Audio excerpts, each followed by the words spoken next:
Kinshasa, balandi à Canal Congo Télévision, rendez-vous des auditeurs. Écoutez Nabino pour la deuxième partie, il y a une émission Nabino, première tranche. Vous allez qui bon Maxime Makabou, vous allez qui ma question, Italie Mingi Penza, ma solo, il y a président de la République, qu'on a à Londres, l'aspect à Beni, qui est agression, Ezali, Makambo ya Libandate, Ezouta Libandate, Ezali, Makambo, Ezosali Manamboka, Nabiso, Awana, Congolais. La mafia au bazali bongo na est ya République démocratique du Congo basana makamwana ngarbaki yango kasi deuxième tranche émission to tiki mo politique to beta masolo ya bandeko na biso bazali bongo na ba prison mingi penza na CPRK centre pénitentiaire de rééducation de Kinshasa avec ces prisons makala to ki wana ba statistiques ezo bima ba dénonciation ezo bima pona Italie liwa ya bandeko na biso bakangama kuna ba mususu basamba na peut-être monter ba mususu batikala na kozala condamné mais bazo kufa tant que kufa nani ko répondre na makambo wana ukangi mutu osambisi na noté peut-être pour des faits bénins donc la juriste balobaka mais finalement mutu akufi na prison c'est quand même un problème crucial surtout le belayango parce que tant que nous allons emporter la politique comme sous tout ça sur la question sociale puis la droit de l'homme nous sommes pas subir na mboka na biso et pas wapi balobaki que tous autres na état de droit mais état de droit apparemment les autres à la moi na difficulté muke na mboka na biso Congo démocratique mbote kuna na prison centrale ya Makala mbote na prison ya Ndolo mbote pe na bakasho bakasho balobaka ke kangima mais bakasho mususu apparemment ezana no polele zo ya mba toujours bateau za la kuna na la police na commissariat provincial na inspection générale Bakacho et zo existait toujours donc quand on a noté to possibilité to kutana lelo kala tête aux anande ko medaka kolongo na ndeko bonheur nzinga ba pesa biso makanisi na bango na oeza ko le kakuna na prison centrale déjà to yoki presque chaque semaine bazo ba plus ou moins 30 personnes bazo kufa bato bazaya konda mona ba mutafandi bo ya kufi après même na morgue bazo ba ta kufi nini pasi nzala.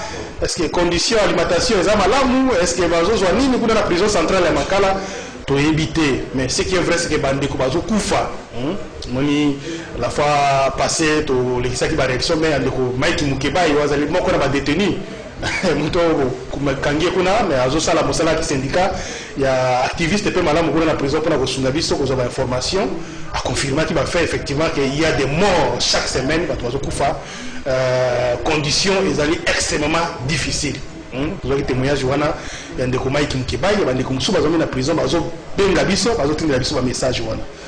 Qu'est-ce que l'état na biso azozela? La dernière fois ministre de la justice, vice-premier ministre de la justice tunda ya kasene kuna a promettre no makambo belé belé ba réforme ezo salema ba innovation salema pour conditions carcérales za la malamu kasi tokumi na makambo ya régime pouvoir tout ça les sikoyo pouvoir ya sika ba régime sika ça presque toko kisa une année je crois pas que toko tika toujours na étape ya ba promesse. Merci beaucoup Karine et Bébé nous kanisi na ngai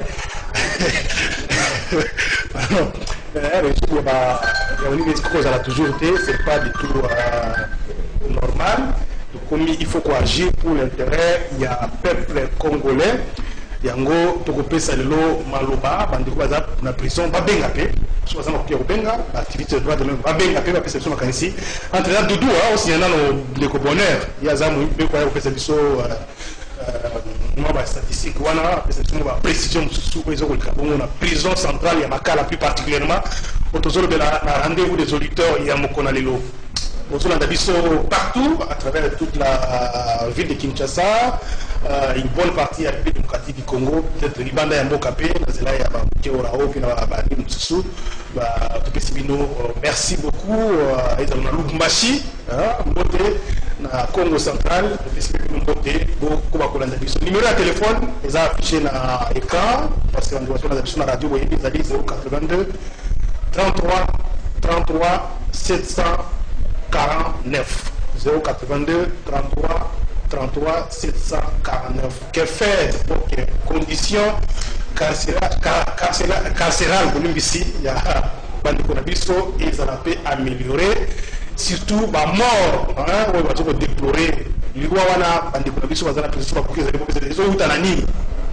bazwi tonga pour kufa et surtout les prison à Rotonda sur le peuplement qui alors biloko ezate qu'est-ce qui se passe exactement pour comment pouvoir réaliser autant de morts dans la prison centrale la prison ya Makala ou pour la CPLK vous bien biso vous bien biso ba makanisa bino pourquoi pas quand j'ai droit de nous bazo na communauté qu'est-ce qui se passe au juste est-ce que l'embi qu'on déplorait finalement bazo sur solution ou qu'est-ce qui se passe exactement solo to mettre yango wana deko Médard Kakolongo et puis vous avez le président de l'Ocacro donne votre réaction oui on a peut intervenir dans la première partie parce qu'il y a un élément intéressant parce que le président de l'Ocacro réaction il faut réaction dans les délais réaction est dans la formation alors de se voir ça c'est vraiment. Merci beaucoup.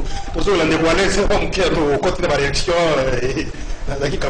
Il faut te présenter, on a invité le côté sur la plateau. Ndeko Médard Kakolongo Mbote. Mbote au mot meilleur vœu, je crois ça pour la première fois tout le monde en a 2020. Mbote pena madame na yo kitoko nzambe a kesayo. Azope ba mbote na ya za ndeko na ngai na wewe bolia soso ya limbalunga. Vous avez un beau frère à l'aïe. Beau frère, vous la beauté. Madame Laurentine. Merci beaucoup. On apprécie bonne année. Merci beaucoup. Alors, bonne année, Pépé Banayo. Ndeko Médard Kakolongo, tout le monde solo, il y a prison, la biso, il y a Makala. Toyoki kuna est commis chaque semaine, bato Kufa. Bato Bakangama, Mamsou Batikala au samedi matin, Mamsou Batikala aux la condamné, mais bato Kufa. Responsabilité, qu'est-ce qui fait que les gens fait belé, n'évite un acteur politique. J'espère que vous avez besoin d'informations. Exactement. Pour la situation des autres Makala. Exactement. Pena regretta ki mingi tango na yoki ministre ya justice. Vraiment azali ko kota na likambo wana azali ko démentir yango alors que bato bazo kufa non seulement bazali tu ya bikolo musu baza ba congolais okoki kozala oza mokonzi mais tango bato bazo kufa bomo ya bato basalaka nango masante sozo yebate na prison Makala na pavillon 4 5 6 7 eza na système moko bazo bengango Gillette. Donc, bato bazo lala, bakangami lokola ba Gillette. 4, 5, 6, 4, 5, 6, 7. Il y a un système qu'on appelle Gillette. Donc, bato bazo lala likolo ya baninga. Ils allaient déplorables, bazo regretter mingi. Et je crois que ce monde kangami, il a quand même droit. Ils ont un centre de rééducation. Donc,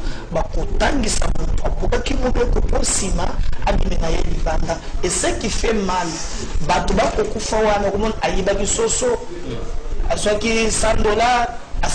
mais les vrais criminels économiques, donc nous regrettons et nous demandons au lieu que le ministre de la Justice a intervenu pour le il est grand temps que le ministre travaille pour être à zone de sabbat conclu na ba condition au essengeli que bakangi muntu akobina azala rééduqué mais quand même en bonne santé biloko bazolia chameda kende la qualité ya mabesu na masango bazolia en tout cas ils inadmissible. Inadmissible. Donc nous demandons l'implication. Il y a un congé en denga likolo, il y a bakangami, il y a droit à bomoi. Et pour nous, il y a parti dans le Congo en avant, dans le lobby, il faut battre la likambo ya ba prison.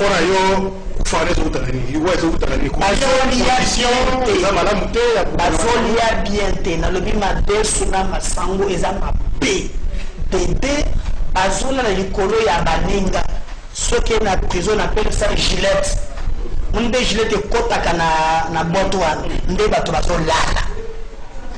Donc dans de telles conditions, on ne peut jamais accepter. Alors que la plupart de ça, au moins, magistrat, au contraire, le Cambona, procureur, le ministre, mais il y a solo, donc, moi, je peux vous dire que c'est inadmissible. Je préfère que Bamé quand même trouver des solutions pour la bande de Konabiso. Tous les Zinga, Azali, défenseur judiciaire, qui ne rappelle à Makara, confrère Nabiso, dans la CCTV de la Ligue, Kassi, a eu des situations détentielles à Nabiso, pour qu'il n'ait pas pour défendre le Bango. De bonheur, beauté. Bote ndeko Jean Médard, c'est moi aussi ce que kuta ndeko Médard ko longo na plateau na tomba. Alors, si yo okende ko défendre bandeko kuna na prison ya Makala. Est-ce que vous avez une information là ya liwa comme chaque semaine au moins pas moins de 20 personnes bazokufa. Et pas dans le camp makambo liwa wana est-ce que banayi kala il va comme jouer quand même chance que va régulier na ba comprendre ou bien ils ont le mot banda kalaté. C'est vrai que prison à Makala surtout que le Baizali vrai mouroir les lots. Il faut que le Jean Médard que pour la audience c'est ça les Makala chaque vendredi. Nazala principalement à Makala chaque vendredi pour nous assister au Tobenga kana jargon na biso pro de bandeko baza ba démunis na Makala mais comment on a que pendant na audience baza ko organiser au moins 5 corps la morgue chaque vendredi on a Zakakuna. Au-delà du fait que lundi, mardi, mercredi, jeudi dans la Makalate, samedi, dimanche dans la Makalate, mais au moins nous connaissons dans la Makala, Mami Bembe. C'est-à-dire que comment le coup là, si tu fais mon compte normal, au 20 na ko de tenir na yo, ou comment on a piqué crise directement, bimisier na Makala na bazan na centre moko médical kuna. Mais centre malheureusement ils sont équipés. Comment on a battu et baza tellement débordé que bato baza babeli ba malade mais bavandi libanda balali libanda ya pavement bazo de traitement na bango. Donc situation wana ndiko ndiko medaka ko ngolo tukoloba soki okina makala place balamba ka vungulu babenga kawana madesu na masangu so basala nini nzungu moko condamné. C'est-à-dire nzungu wana batelisa ka na mai avant balamba sur biloko ya mukulu ceux qui balambi biloko avant c'est-à-dire batokisi madesu na 15h ya lelo bakolia lobi na 15h ceux qui batokisi on a 22h bakolia bapesa bango biloko batoka ngo na kopo ndeko Jean Médard biloko wana ebelaka généralement ceux qui za 15h mingi comme apita musu audience musu za audience za mulai to kebuti ba r wana okomoda ke na 15h bazo na biloko na ba pavillon ndeko Jean Médard problème il y a confusion zero ko ka liwe ndio ko mamini na banduka makala ngamo na témoignage on ko kopesa yo na sambeli bandeko mibale o bakanga na wenze ya Gambila au-delà secret professionnel na ko yebisa yo bandeko wana bazaba bandeko basunga ya Gambila na ko mamikumba na pokwa bafuta wa mbona balia ka mwa maliwa na bango mais bakanga bango depuis février 2018 on a bazotia lolenge na zando c'est le moment on a funda bango et pas nani OPJ wazali na affecté na wenze ya Gambila wana batindi bango kuna affaire na bango ba fixer yango kaka na mois ya dans le ba août ya année de kaki depuis février 2018 alors tant va fixer affaire na bango bazaki peut assister té ngana zaki na affaire na makala tant on a ici audience na ngai tribunal a se rendre compte que les affaires et association malfaiteur bazo risquer peine de mort. Il fallait qu'on commette d'office motomor pour assister bango. Pour on a besoin il y a équilibre et la défense. Na l'assemblée bandekwana ba quitter bango. Dans le 3 semaines et qui mais depuis ba quitter bango, baza na mbongo ko futa frais ya administration ya makala te pour babima. Ba to bazo ko fakuna mingi confusion ezali na stade mibali. Loi ils ont organisé le régime pénitentiaire. Et prévoir que va distinguer maison d'arrêt na prison. C'est-à-dire place bazali ko sambisa bato bazali na instance na place bazali batie bato ba condamné bango définitivement. Mais c'est quoi le problème ezali à niveau nini de Jean Médard. Dès lors que batiki bandeko o bazana na affaire na eza pendante na bandeko bazali condamné ensemble confusion kozala kaka parce que bandeko baza kuna mingi ba fixa affaire na bango te. C'est-à-dire que si vous avez un moto à la Kambouté, c'est-à-dire que vous avez vagabond, vous avez un abisso, vous avez une assistance familiale. Vous avez pendant une année, au lieu de bloc moko. Si vous avez une famille à côté, c'est-à-dire au lieu de Kamade, Suna Masangu, Mikolo Nyonso. Et Maïwana Bakenda Pop, ok, nous sommes Makala Bandekuba, au Bazan Makala Bayebi. Il faut oser la preuve 22 heures pour que vous toque à Maï. Mayo kotoka na réserve na opé à komelamba moko. Alors, conditions ezali extrêmement difficile. Bilo bazo ko bango milinga et kokota na kati ya biloko parce que soko boni yango de ko jamais da okoka passer rande ko c'est cas précis bazo kufa boye. Responsabilité à l'état et ko kozala nini. Soko otangi article 61, il y a régime il y a loi ordonnance loi organisée régime pénitentiaire. Il y a 65 et lobby bande ko na bazana droit il y a pas mis ça tout dans mkolo. On peut éviter peut-être en parler dans détail rapidement parce que alors ce qui autangi ordonnance sur l'article 61 et le bible voilà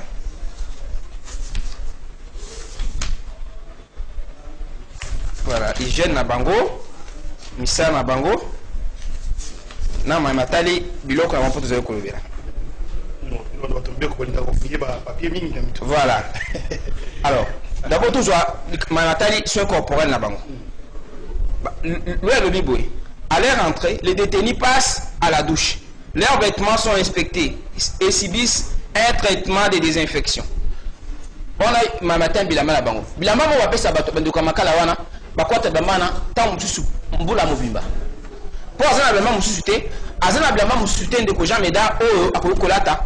Pour et permettre à la nation et à la santé malade. Aspect on est allé aspect très important. Mais les sous pour la matali ba vagabond.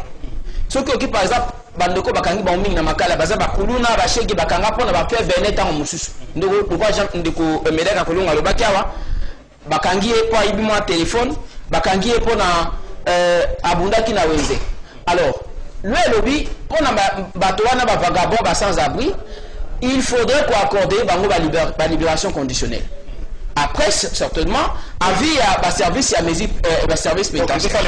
Et ça les mater. Parce que ceux qui va accorder aussi base, il y a appréciation et un service pénitentiaire. Dans la précision, on a dit responsabilité à l'État pour des cas d'espèce.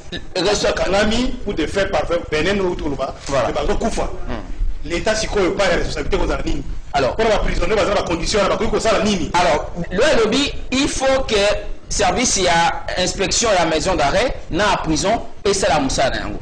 Ce que autant article 24 l'inspecteur territorial compétent chargé de la direction de la section d'inspection des établissements pénitentiaires visite les prisons, les maisons d'arrêt et les camps de détention au moins une fois par trimestre. Mais yo comment la bande kwana ba comme na prison té. Comme na prison parce que ceux qui sont comme na prison ba ko ba situation pénitentiaire il y a détenu na détenu. Mais ceux qui sont comme na prison de recherche ceux qui OK ko ça peu de ko ça ba bien des coups bien d'extraction. On a commis ça par exemple ndeko DJ Abdul dans la prison dans ça qui kuna semaine passée de changer naé na ko ça bien d'extraction pour tout cela naé mais on se rend compte que bande comme sous bazana kati ya bazana pavillon lundi bazo misama pas pour na ko réclamer ko senga yo ke o ko assister bango bazo banga na za depuis 2 ans 3 ans mettre ko senga ba misanga to so anona biso makamuna ngai mais du fait oza yo moko ko sambela batu yo sauter et ça extrêmement difficile du fait que service et à contrôle il y a ba maison d'arrêt encore que maison d'arrêt na Congo to za na ngote il faut que le bas il faut que maison d'arrêt zalaka bango ba ke bandoko avandi kuna ba condamna bango na nuté ba situation pénitentiaire na bango mais dès lors que ba sangisi maison d'arrêt na prison ensemble ils allaient difficile que situation les a résolu. Je crois que na sepeli mingi tozana moto maîtriser mobeko en tout cas ça c'est très important mais le problème est ali politique parce que bayeba kokama nalanda ki ministre de la justice au lieu d'abord ya kokita omoni bango balangwa kwa pouvoir lobby pe ntunda ka senda zalaka ministre te balozolo bazalaki wana mais lobi te ekokoma mpe oza mokonzi te bakokanga mpe membre ya famille na yo. Est-ce que okolinga à connaître ma situation parce que vous avez une parcelle à pouvoir et je crois que Félix veut qu'ils aient le peuple là d'abord. Même ces prisonniers c'est le peuple. Vous avez Batubako Bomamboka baza libre. Donc moi je demande l'implication directe. Il y a Bakonzi Batubako te kala ko fa bongote. Ngana kendake na prison na ko quitter. Jamais da. Zoto ya muto communauté hein. Sotalié lelo et ça kotali sa lobby. Ce qui battent le corps Mike Mkebai a kangai pour un dossier pour pas fixer à moi comme problème. Alors peuple au ya ba défendre les tendeke mettre autour loba. Parce ça la ndengini. Na ko kam oni mutu miso hein et koti hein. Nous autres na kokate. Ça c'est inadmissible. Et puis bato bazo kangisa bato wana baza bato oyo bazali kotambola na ba infraction eleki. Voilà. Toutes autres réactions mais maître nous répond à la question précise dans tout niveau. Voilà. Mais Koufa, est-ce qu'on considère que c'est fini ba Koufi et qui non toi na bazana droite non. Pour se dire ni les autres à la poque par exemple l'état ça a incriminé. Mais non, c'est dire que moi le vinini, le vinini. Le qu'on a autour de ba ndeko Jean Médard. C'est-à-dire que au-delà de la maison d'arrêt aux inexistants, on va confondre la prison à Makala. Non seulement na Kinshasa, mais dans la province de la République. Mais toujours à Kinshasa principalement. Bande quoi na yonso to lobi ke na cas il y a non prise en charge. Parce que le quoi na qui a 61 il y a ordonnance loi pour les organiser régime pénitentiaire dans Boka Abisso. Et le biais parce que nous au-delà aspect de ko le ah ndeko Jean Médard bazali ko kufa parce que bazali ko zo la santé malamu te na biso ke na prison ya Makala bazali na centre médical moko wana soki oke na air nazo ko yebisa yo okomona ke muto ndeko Jean Médard zo ndeko Médard ka kolongo auti ko basikoyo muto aza na pavillon aza ko bela pour comme na centre wana ko sala 10 minutes ya kotambola parce que yo kotambola te soin la santé na bango eza négligé. Même régime alimentaire na bango na zako loba awa na matali bilé na bango na loba qui a 61 parce que attend qui a monté na borda qui a rendu zako luka disposition et lobby section 3 ya loi na zako lobela et lobby de la nourriture yo kan de Jean Médard les détenus reçoivent une nourriture correspondant le plus possible à leur nourriture habituelle.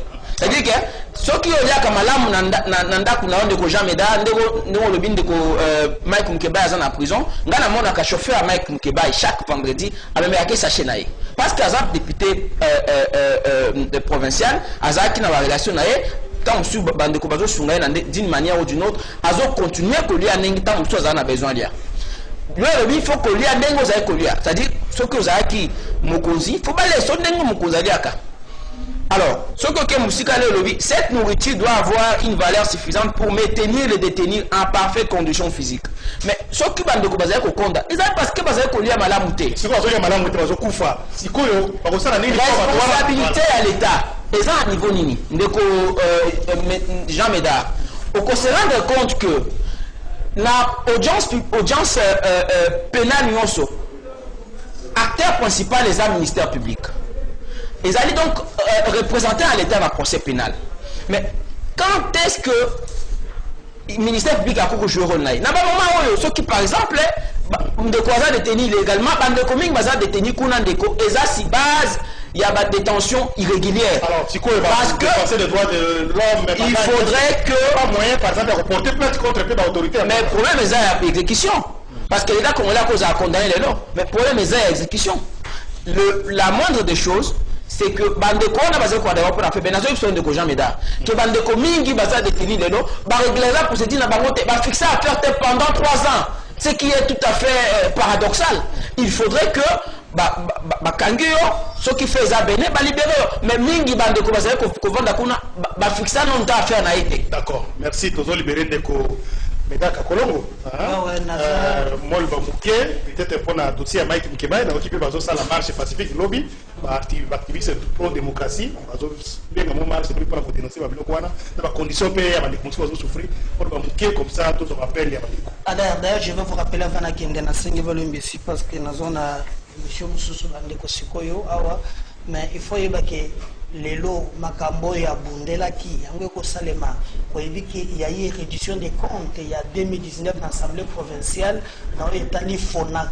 Je demande yotala kana mbondu yo mbotina ba député mususu kotona bangona no mutuna comment ba ko voter budget pour l'Assemblée provinciale à 2020 aussi longtemps que la réduction des comptes à 2019 ligne budgétaire il y a Fonac exacté or Fonac Nathan il y a matata mponyo et bandaki kozwa $100,000 bango bazwa kampongo na foner pona misala ya bupeto ya Kinshasa. Je regrette que nazo tuna ezala gobe ezala ngobila ezala nos députés qui nous expliquent qu'est-ce qui s'est passé que la réduction des comptes ligne budgétaire ya Fonac et monanité biloko esala ki kakote na boloko yango. Alors s'il s'est battu pour les Kinois, j'appelle les Kinois à se mobiliser ya kotale sa mokilike il faut basambi sanaye à côté ça qui recours na la Cour constitutionnelle pour te constater violation il y a droit il y a défense batikala pour répondre il y a des délais à la 80 bâtiment l'équipe ma commission qui n'a combien Cour de cassation est constituée donc en réalité a commis prisonnier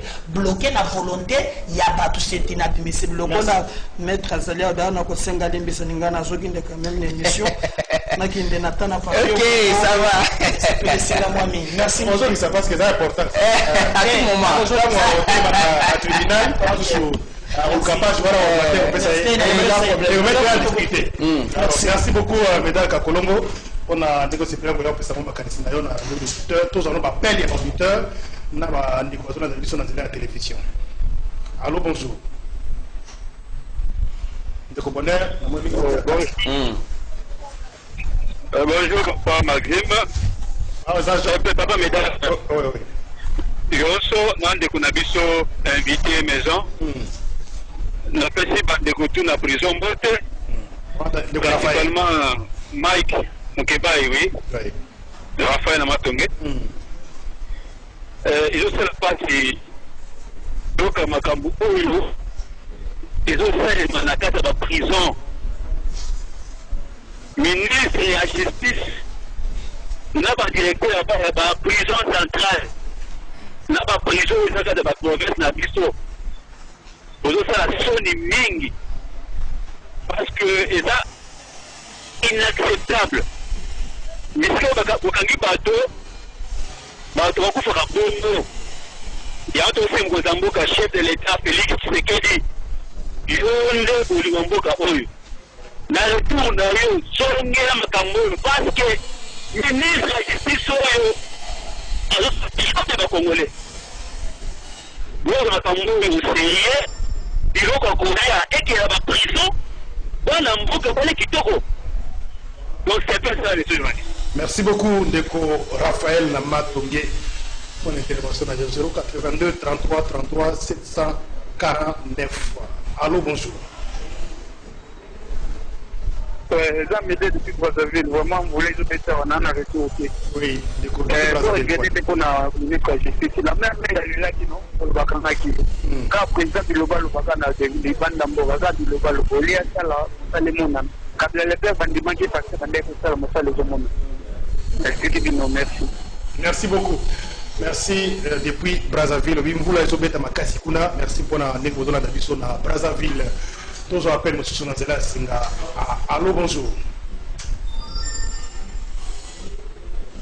Allô, bonjour. Allô, bonjour. Bonjour, papa. Comment on a le bénéfice rapidement. Ok. C'est Moïse de Pouron-Pengaba. Oui, de Moïse de Pouron-Pengaba. Akanisinayo. Nazosenga kaka eloko moko bolingo omoni ti tokomi na étape oyo eza motema mabe parce que ndeko na yo place wana eza place ya rééducation et puis il faut bancadrer bato wana la vie esake bato wana il faut baza na badroit na bango soki lelo tokomi na baétape oyo ezaka motema mabe na organisation eza te toza kaka boye tokolobaka kaka tokolela on va bokokalifie bato façon bolingi bokolela bajuriste bakoloba bakosala basituation ça sera nul. Regardez les universités ici. Les choses ozoloba bato baza na prison, alors les universités les hommes où les gens payaient l'argent azali wana afandi depuis 1960 il y a des gens là-bas organisation exacte. En tout cas, regardez la vie de Kinshasa. Comment vous allez parler de la prison? En tout cas, c'est un des responsables, c'est la honte de l'homme congolais lui-même. Donc, quand Sony Bino va Congolais, nous sommes. Bamoutika Kabino, nous sommes Kabino. C'est la honte. Je dis merci. Merci beaucoup. Ndeko Moïse, Tozoa, Ndeko Nousou Nazela Singa, 082 33 33 749. Allô, bonjour. Allô? Oui, Mbote papa, Obeni Biswa Piko Mwana Wakarisina. Bonjour. Bonjour papa, Wakarisina yo. Ndeko Nicolas Katako, à partir de Maniema. À partir de Maniema. Ah, oui. Ok. Bon, lokola bainvité bazali wana na sepeli mbala liboso na kota alingaki natuna bango boye bayebisa biso bato mosusu bakanga bango par exemple na parquet ya Kinkole to ya Njili batinda bango kuna na pavillon 5 la ville bien avec précision na pavillon 5 kasi basambisaka bango te mais soki bokoki koluka badosie na bango na parti oyo bautaki bazali te ezali nini akodebulone banani. Ok, yango wana naseli réponse. Merci beaucoup. Depuis Maniema, Nico Bonner a la question, je crois, qu'on répond à la question directe.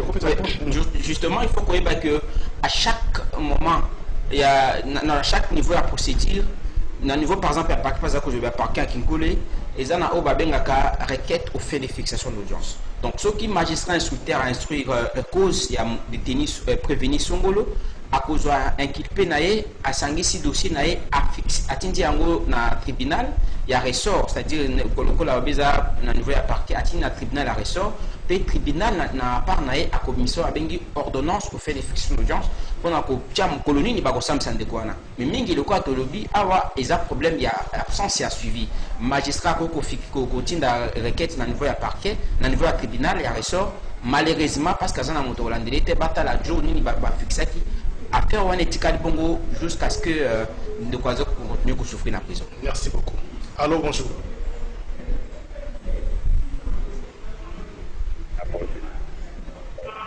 Allô, bonjour. Allô, bonjour. Bonjour, papa.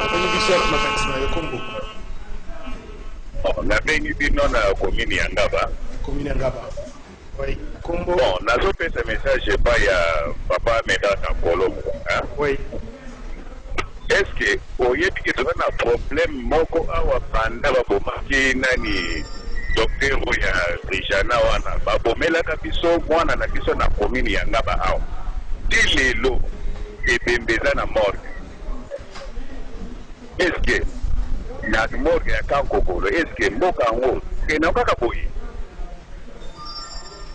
ona zaki na mama wana. Merci beaucoup. Nous avons des conversations dans Zela Singa, je crois, message à décolléguer. Nous se préoccuper pour des Kokofaki. Nous avons assassiné un responsable à Vijana, semble-t-il, et mes amis dans la morgue à Kakokoloti. Absence à suivre. Donc, Kakokoloti dans la morgue, oui, morgue à Kakokoloti. Nous avons des conversations dans Zela Singa. Allô, bonjour. Allô, bonjour. Bonjour, papa. Vous venez ici à Pico Mona Makarisna. Rigobert Palekia, na commune Ngalema. Oui, ne coupe Rigobert. Makarisna. Yango Makarisna na mutuna parce que na monde ba dévalé moi minga. Il n'y a pas une disposition par rapport que la détention moto va détenu pendant longtemps. Est-ce que dans le niveau de la prison, la délité, moto va rester longtemps, 2 ans, 3 ans, 4 ans, sans être jugé. Yango la disposition monte directeur de la prison. Avant d'attendre que Tali Moussa a côté des années, côté, a eu dossier à Timbi en haut de manière qui n'est pas fixée, de cette ça, mais c'est un ministère, va condamner le ministère. Bah, vous avez d'accord, qui n'a même pas occupé le ministère, vous ça bien fait. Si ce peuple a besoin de changement, mais nous avons constaté que le changement est comme tel. Tout le monde qui a continué dans le même régime, où on va continuer beaucoup de fois.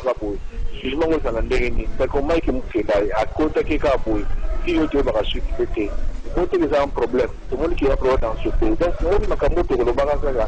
Si vous avez une information, la prison, droit de l'homme, droit de l'homme, et comment il y a des partis politiques, et comment il y a des familles.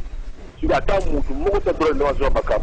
aussi la sécurité, le peuple congolais, tout ce que député, va interpeller le ministre de la Justice, va construire un dossier, sauf que va faire les mentions, parce que vous êtes incapable de la gouvernement. Merci beaucoup, bonne journée. Merci beaucoup, bonne journée Penayo. On a découvert pendant intervention de consommer tout, non? Effectivement, disposition exacte que Kangi Moutou, au-delà, il y a prévu à s'amuser dans l'hôtel ou bien Moussou peut-être à la condamné pour infraction, condamnation c'est peut-être 3 mois, 6 mois, mais Kangi est, Moussou Sali une année, 2 années, dans la prison. Pour la infraction, il y a même soit condamné dans les 6 mois. Alors, est-ce qu'il n'y a pas de disposition pour la condamnation? Allô? Allô? Bonjour papa. Allô? Toujours là d'ailleurs, rapidement. Oui, mais c'est Willy à partir à Bangal. Oui, de Willy. Oui. Bon, président de la République a fait une déclaration à dit que pouvoir n'a pas un Zambie. Alors, le pouvoir n'a pas un Zambie avoir redevable la mosquée. Et à Ozalata redevable soit la population, soit la constitution de la République. Alors, il a dispenté ou à ça la commission mauvaise à la division la parce que le droit de l'homme n'est pas John Tapiamana parce que la Moussoussou va tendre la prison va recenser Batuana Nioso pour le bazar, Basandika Bangote, Basadi Batuana, Basatra, ça va se concentrer en prison. C'est une méthode Bakangaï, par exemple, à Zanaï. A fini si la mesure Batuana Bazodima, prison, on sera déconcentré. Et vous allez aérer, parce que vous allez sur la maternité, mais quand vous entendez les gens comme ça dans la prison, parce que vous allez c'est aération exacte. C'est ça la situation en vrai. Merci beaucoup de comprendre l'intervention.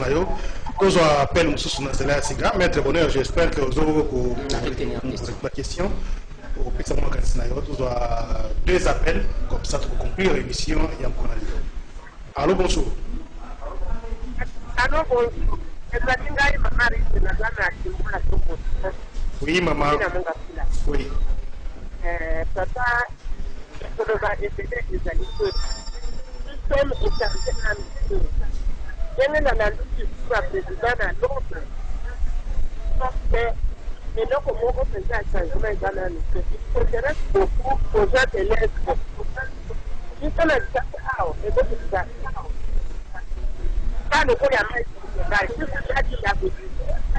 Ça maintenant, c'est revenu sur le Pérou.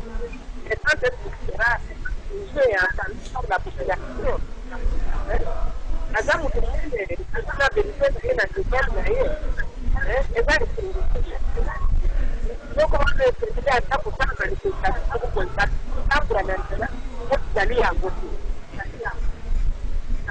Merci beaucoup. Merci pour l'intervention. Tous appel à Souka. Tous appel à Souka. Comme ça, pour conclure l'émission qu'on est là. Allô, bonjour. Allô. Allô. Allô. Allô. Allô, bonjour.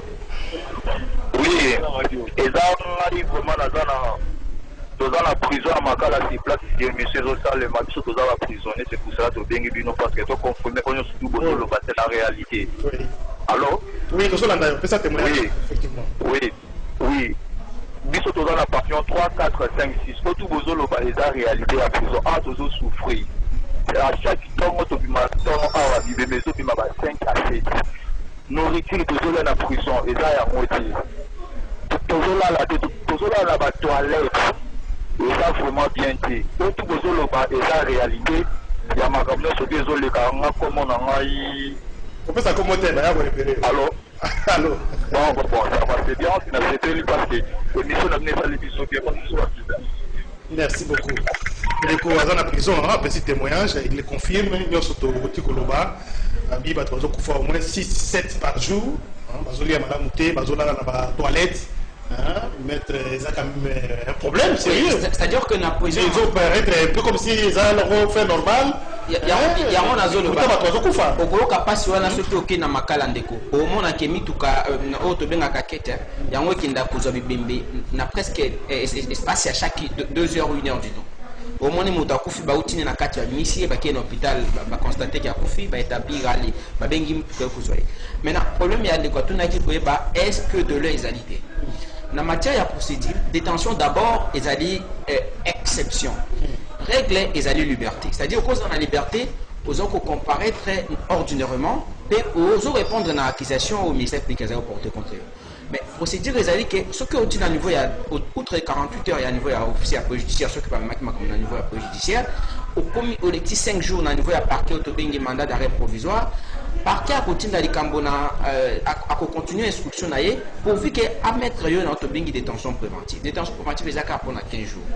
L'inspiration à 15 jours à quoi obtenir à délivrer autobengi confirmation à l'état ordonnance en confirmation de détention préventive et ça pour 30 jours de mois à mois. Mais néanmoins de quoi jamais d'art on a pas détention avant de commission pour l'infraction qu'on a puni à 3 mois le baki 6 mois à certitude pénale principale bah infraction on a pas que détenir en tout cas kasoki bah élément ils a réuni c'est-à-dire fuite n'est à craindre indice serait qui va éviter les autres plaisirs contre bah principe les alliés pongo établi mais et eux alliés pas ces alliés que comment le ministère public a eu qui est dans la chambre à conseil rôle na ezali certainement que veiller pour l'exécution à la loi azo qui en chambre à conseil pour solliciter renouvellement à détention préventive via bandeko sans quoi apporter ba élément nouveau au comment na bandeko bazali ko sala de mois en mois sans que ba fixer affaire na bango mais c'est public azo continuer ko solliciter détention na ye ba do ko kufa alors que bazali ko zo option na bango malamu responsabilité à Mankambo parce que vous allez pris dans Ngonga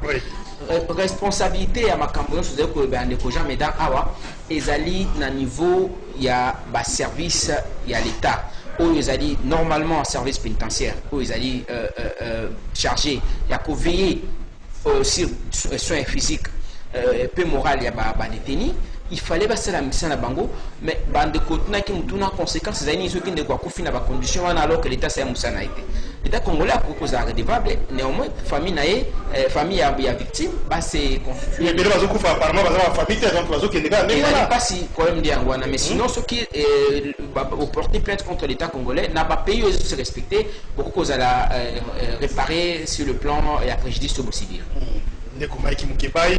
Merci beaucoup pour l'alerte. Nous espérons que vous allez toujours en parfaite santé. Qui nous dans la prison. Donc, les gens qui sont ici, les gens ici, la chance de et belé bazokufa donc comme ce élimination bakufa peut-être nombre à réduire unzala c'est ça.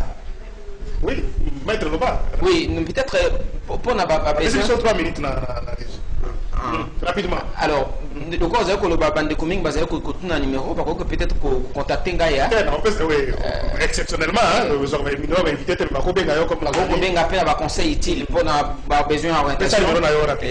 080 plus 243 81 49 41 721 plus 243 81 49 41 721. Peut-être pour la orientation avec Mikel. Je connais beaucoup bien le numéro, peut-être à quoi assister, mais ou à quoi peut-être va conseiller au Touba.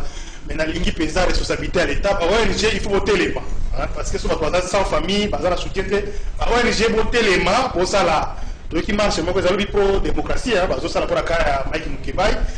Nous espérons qu'il va mobiliser pour manifester pour ça que non. En tout cas, la détention illégale des allocs à Malamouté. Les Congolais vont souffrir dans la prison centrale et à Makala, au moins 7 personnes par jour.